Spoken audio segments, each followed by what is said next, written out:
दोस्तों आज मैं एक्सप्लेन करने वाला हूँ साल 2006 में आई एक एक्शन एडवेंचर फिल्म मिनोटॉर। इस कहानी की शुरुआत एक नरेशन के साथ होती है जिसमें हमें बताया जाता है कि पुराने समय में बहुत सारी कहानियां लिखी गई थीं। हर देवी देवता की कहानी के पीछे एक इतिहास होता है जिसे भुला दिया जाता है। देवताओं और आत्माओं के युग में दुनिया में एक डार्क किंगडम का शासन था। वो अपना सबसे शक्तिशाली देवता सांड की पूजा करते थे। जैसे जैसे साम्राज्य की सीमाएं बढ़ती गईं, उनकी भूख विलास और लालच की सीमाएं भी बढ़ती चली गईं। इसलिए अब वो एक पत्थर के देवता को ना पूछकर एक जिंदा देवता चाहते थे। और इसका नतीजा ये निकला कि कुछ गलत शासकों ने यह आदेश दिया कि रानी सांड की मदद से एक ऐसी जीव को जन्म दे जो कि इंसान और देवता दोनों का रूप हो। और अब इसीलिए ये 13 महीनों तक रानी के पेट में पलता रहा। ये बहुत ही बेशकीमती था, इसीलिए इसका बहुत ज्यादा ख्याल रखा गया और उसे किसी भी हालत में बचाने के लिए रानी के ही पेट को काटकर उसे बाहर लाया गया। अपनी माँ के खून से सने हुए इस नए जीव को दुनिया के सामने लाया गया। सबने इसे अपना भगवान माना, इसकी पूजा की और साम्राज्य और भी बढ़ता चला गया। लेकिन जैसे जैसे ये जीव ये दानव बड़ा हुआ, इसकी भूख भी बढ़ती चली गई। एक राजकुमार की हत्या का बदला लेने के लिए उत्तरी राज्य में बसे एक गांव थेना पर भारी टैक्स लगाया गया। हर 3 साल बाद सैनिक इस गांव में आकर 8 लड़के और लड़कियों को अपने साथ महल में ले जाते और उस दानव को कुर्बानी देने के लिए उन्हें उसके कुएं में उतार देते और वह शैतान हैवानियत के साथ उनकी जान ले लेता था। उस सांड को चुनौती देने वाला कोई नहीं था। वहीं अब 5वीं बार कुर्बानी का वक्त आ गया था। अब मूवी की स्टार्टिंग में हम एक रोई को देखते हैं जो कि बिना वजह कभी नजर नहीं आता, जिसका मतलब था कि वो आने वाले हैं। अब इसके बाद इस मूवी का मेन हीरो थियो अपने फादर को बताता है कि हमने उस रूबी को देखा, जिसका मतलब था कि वो सींग वाले सैनिक आने वाले हैं। थियो अपने फादर से कहता है कि पता नहीं उस वहसी के लिए और कितनी कुर्बानियां देनी होंगी, लेकिन उसके फादर कहते हैं कि बहुत सारी ऐसी बातें हैं जिन्हें तुम कभी समझ नहीं सकते। जिस पर थियो कहता है लेकिन मैं समझना चाहता हूँ। लेकिन उसके फादर जो कि इस गांव के मुखिया हैं वो कहते हैं कि वक्त आने पर तुम सब समझ जाओगे, अभी सोचने के लिए मैं जिंदा हूँ, तुम दिमाग पर ज्यादा जोर मत दो।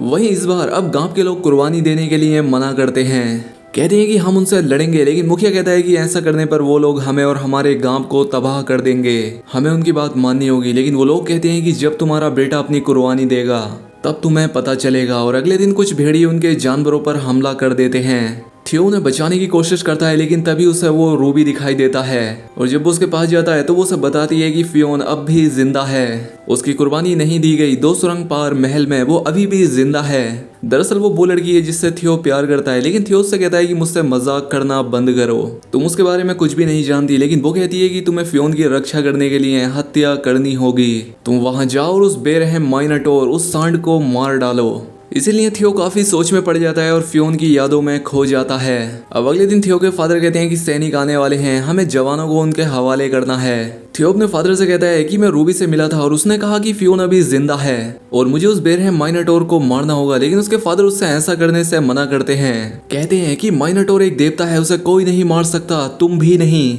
तुम्हें इस गांव का मुखिया बनना है, हम तुम्हें कुछ नहीं होने दे सकते।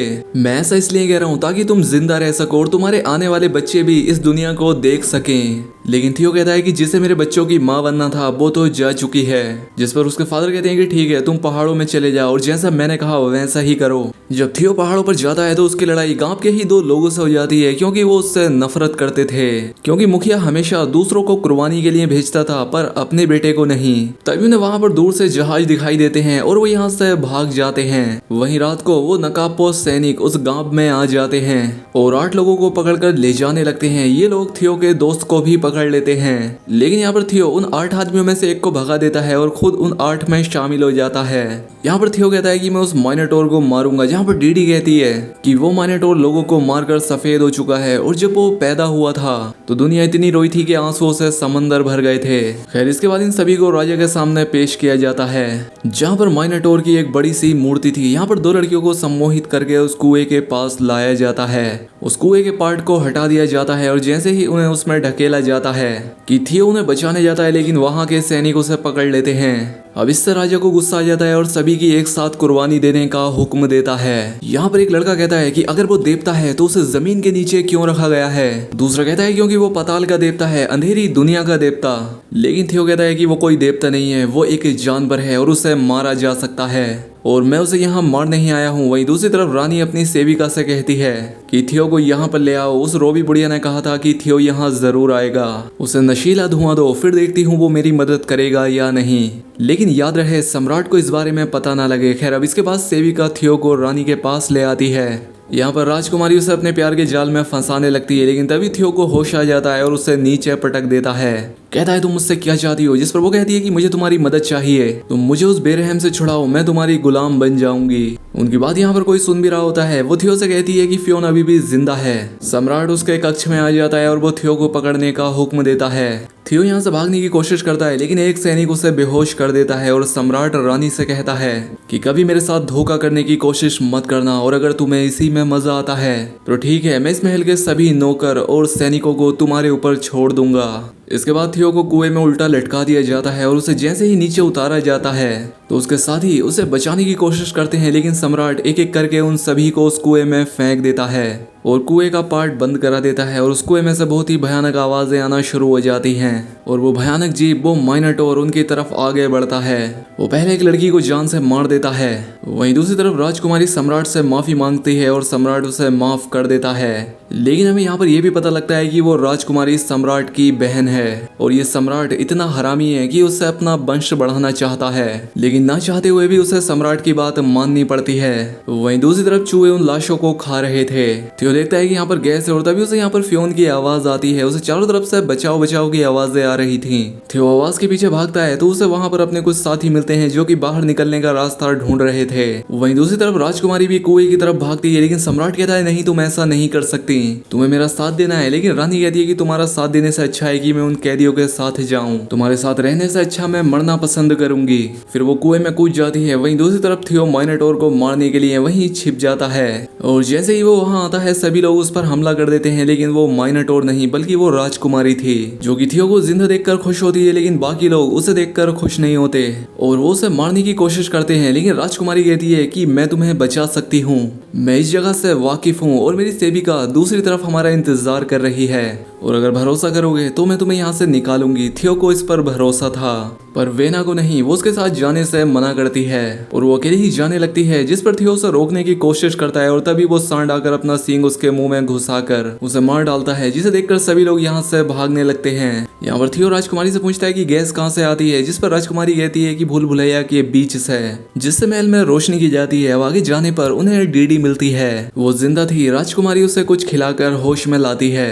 वहीं दूसरी तरफ वो सेविका उनका इंतजार कर रही थी और जैसे ही वो खुफिया दरवाजा खोलती है तभी सम्राट वहां आ जाता है और दरवाजे को बंद करके सेविका को मार देता है। वहीं ये लोग भी उस जगह पहुंच जाते हैं जहां वो माइनोटॉर सोता है। उस जगह को देखकर ये लोग वहां से भागते हैं और उस जगह तक पहुंच जाते हैं। राजकुमारी दरवाजा खोलने के लिए कहती है, लेकिन वो दरवाजा नहीं खुलता क्योंकि सेविका मारी जा चुकी थी और उसी वक्त वो माइनोटॉर तेजी से उनकी तरफ आगे बढ़ता है, जो कि दिखने में काफी भयानक था, जिसे देखकर सभी लोग चिल्लाते हैं और वहां से भागते हैं। वो यहाँ पर एक आदमी को मार देता है। वहीं लोगों को यहाँ पर एक आदमी मिलता है जो कि कई सालों से यहाँ चूहे खाकर जिंदा था। वो उन्हें गुफा तक ले जाता है। वहीं सम्राट उस खुफिया दरवाजे को खुलवा देता है और वहीं थियो और उसके दोस्त के बीच बहस हो जाती है, क्योंकि उसे पता लग जाता है कि थियो माइनोटॉर को मारने के लिए नहीं बल्कि फियोन को बचाने के लिए यहाँ आया है। और उन्होंने थियो का साथ इसलिए दिया था क्योंकि उसने कहा था कि वो माइनोटॉर को मारेगा, लेकिन थियो कहता है कि फियोन जिंदा है और वो यहीं पर है। इसके बाद वो उस आदमी को धमकी देकर उससे पता करता है, जहाँ पर वो बता देता है कि वो यहीं पर है, लेकिन माइनोटॉर उनकी आवाज सुन लेता है। वो गुफा को तोड़ने लगता है जिससे वो पूरी ढह जाती है।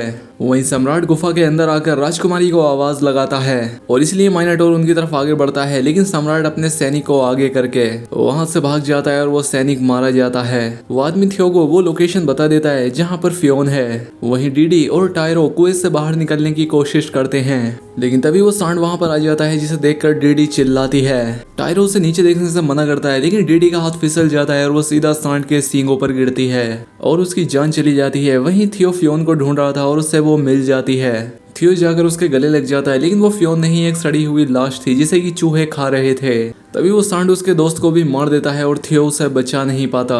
वो एक पत्थर की दीवार पर मारता है जिससे उससे चिंगारी निकलती है और ये वही जगह थी जहाँ से गैस निकलती थी और इस चिंगारी की वजह से यहाँ आग लग जाती है। तभी वहाँ पर राजकुमारी आ जाती है और बताती है कि इस महल वालों को ये विश्वास था कि वो एक देवता पैदा कर सकते हैं, एक शक्ति जो कि ना इंसान और ना जानवर हो, जो कि उनकी रक्षा कर सके। लेकिन रानी यानी कि मेरी माँ ने एक शैतान पैदा कर दिया जिसने कि हमारे राजकुमार को मार डाला।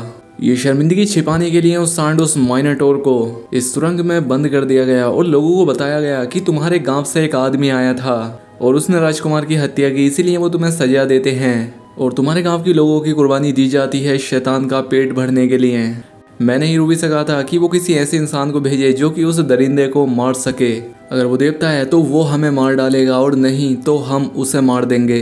इसके बाद थियो उस जगह पर जाता है जहाँ पर सबसे ज्यादा गैस है और इसके बाद वो सांड राजकुमारी के पीछे आ जाता है और जैसे ही वो उसे मारने वाला होता है कि टायरो यहाँ आ जाता है और राजकुमारी को वहां से भगाकर उस सांड पर हमला कर देता है और खुद की जान दे देता है। अब थियो उस सांड को ललकारता है, इसलिए वो सांड उसकी तरफ आने लगता है कि तभी थियो वहां से हट जाता है और वो सांड पत्थरों के बीच फंस जाता है। लेकिन वो सांड अभी भी मरा नहीं था, वो बहुत गुस्से में वापस उठता है और थियो का लॉकेट उसके सींग पर था जिसे लेने के लिए वो सांड के ऊपर चढ़ जाता है और उस लॉकेट को निकालने की कोशिश करता है। सांड काफी तेजी से भागता है लेकिन वो उस लॉकेट को निकाल कर वहीं गिर जाता है। अब वो सांड वापस थियो के पीछे भागता है और थियो भी भागने लगता है और भागते हुए वो उस जगह पर आ जाता है जहाँ से ज्यादा गैस निकल रही थी और थियो एक चिंगारी के साथ वहां पर आग लगा देता है जिससे वहां पर एक भयानक विस्फोट होता है और वो सांड जलने लगता है और थियो भागकर पानी में कूद जाता है और उस ब्लास्ट की वजह से सांड के साथ वो सम्राट भी मारा जाता है और पूरा महल तबाह हो जाता है। अब इसके बाद थियो और राजकुमारी पानी से बाहर निकलते हैं कि वो सांड मर चुका है और वो दूसरे रास्ते की तरफ बढ़ते हैं। लेकिन सांड अभी जिंदा था, वो फिर से इनकी तरफ बढ़ता है लेकिन थियो उसी का टूटा सींग उस सांड के मुंह में घुसा देता है और आखिरकार अब वो सांड मारा जाता है।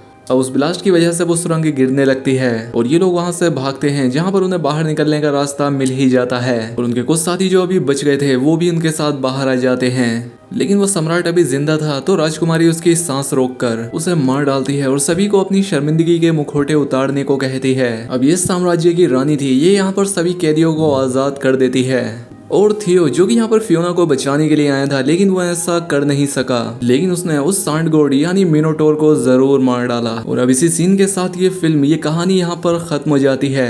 तो दोस्तों उम्मीद करता हूँ आपको वीडियो पसंद आई होगी। अगर वीडियो अच्छी लगी तो वीडियो को लाइक और कॉमेंट करके जरूर बताएं। चैनल पर पहली बार आए हैं तो सब्सक्राइब भी कर ले। मिलते हैं हमारी अगली वीडियो में।